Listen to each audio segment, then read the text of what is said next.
Hello, this is Miss Schrader. Today we are going to be talking about the painting that you're looking at right now. This is called Washington Crossing the Delaware. It's a very famous painting. My students, you're going to need a piece of paper and something to write with so that you can take some notes. When you're done, I want 7 sentences about what you find interesting, educational, and important. Make sure you have a strong introduction and a strong conclusion. Okay, let's get started. So the painting, Washington Crossing the Delaware, was done by this man, Emmanuel Lutz, and was done in 1851, so it is not a primary source. Lutz was born in Germany, immigrated to the United States as a boy, grew up, became a very famous painter, and in the late 1840s, he went back to Germany to visit as a tourist. At the time, Germany was having a lot of civil wars, a lot of unrest, and he was hoping that the different German states would become republics like the United States. So he decided to do this painting as a gift for them. He did 3 of these paintings exactly the same. Today, the one that he gave to Berlin was actually damaged during World War II, so it no longer exists. One is in the Metropolitan Art Museum in New York City. Another used to be in the West Wing of the White House, but it was sold and is now in the Minnesota Marine Art Museum in Winona, Minnesota. So let's start with the story. It's December 1776. It's wintertime, and Washington has taken his army to a place called Valley Forge to spend the winter training them and preparing to continue to have war with the British. It's a dismal place. It's freezing cold. There's not enough shelter. There's not enough food. Some of the men are losing toes because they don't have proper boots. They're freezing cold. They don't have places to stay, and they are really just miserable. Across the Delaware River and a little further down in the town of Trenton, the British and their allies, the Hessian soldiers, the German mercenaries, are comfortably living and also training and preparing for the spring when the war will continue. Washington is beginning to think, we're pretty desperate here.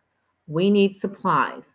I think we need to attack the British and the Hessians at Trenton. And so he comes up with this plan by which they will quickly cross the Delaware River, attack the Hessians and the British, steal food, clothing, weapons, whatever they need, and then go quickly across. And here in this picture, you are seeing Washington and one of his aides, Lafayette, talking about things and looking at their soldiers that are rather ragged. So Washington sends men to get boats, any kind of boats they can get, so they can cross the Delaware. And they do this on Christmas Day. They know that the Hessians and the British will be celebrating. They won't be thinking about a war. They'll be having too much to drink. And when they finally get around to attacking, and you can see the route they're taking on this map, the Hessians and the British will be drunk, which is what happened.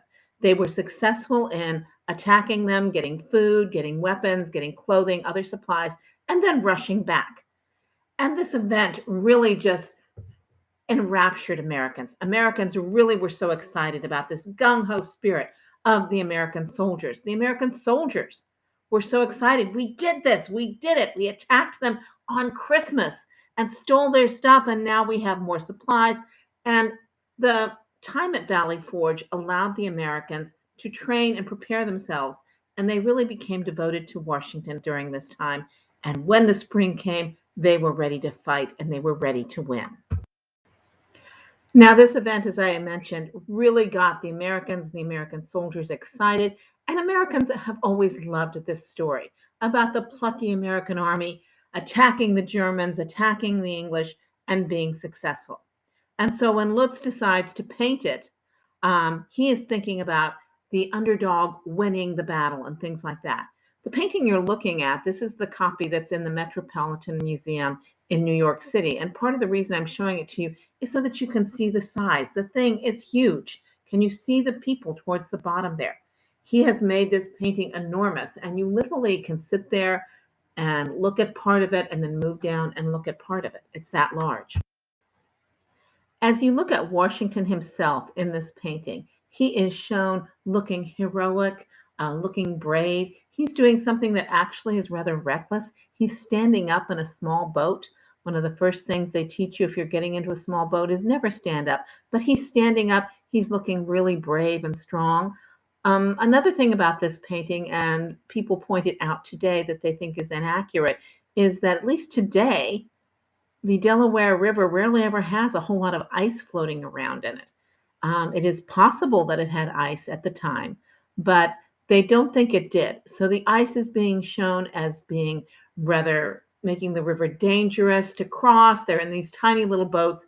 If you take a look a little closer, you can see that behind this boat, there are other boats because there would have been lots of them crossing. Now, according to the story, the officer who is holding the flag is one of Washington's lieutenants. His name is James Monroe. He eventually goes into politics and becomes the fifth president of the United States.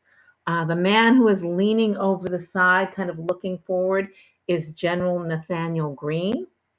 And the man who is sitting with his hand holding his hat is described as being General Edward Hand.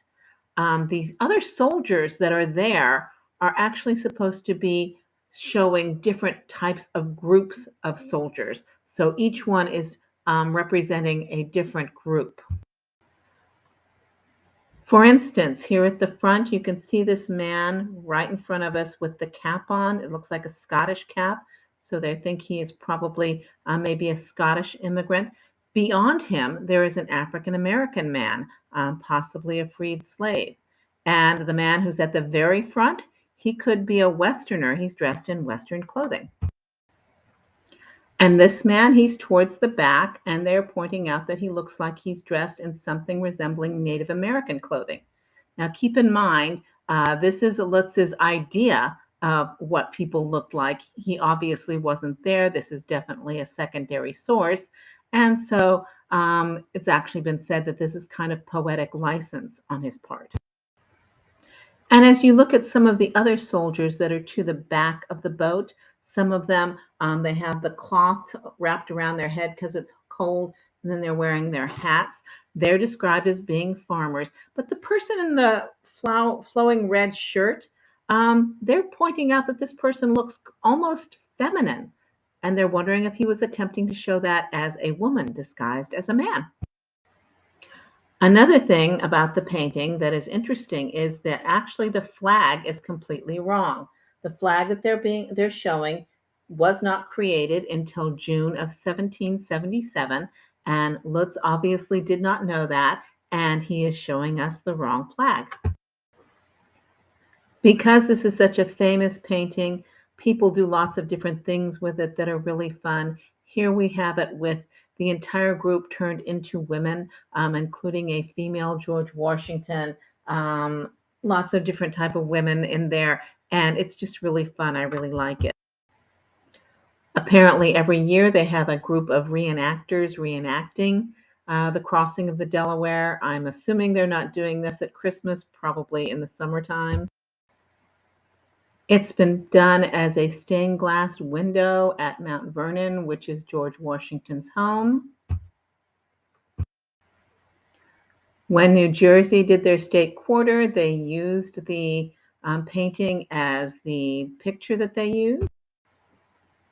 And it's used in all kinds of fun memes like this one. All right, so hopefully you've learned some fun and interesting things about the painting Washington Crossing the Delaware. My students, I want you to give me 7 sentences about what you found interesting, educational, and important. And anybody else who's watching this, I hope you enjoyed it. Thank you.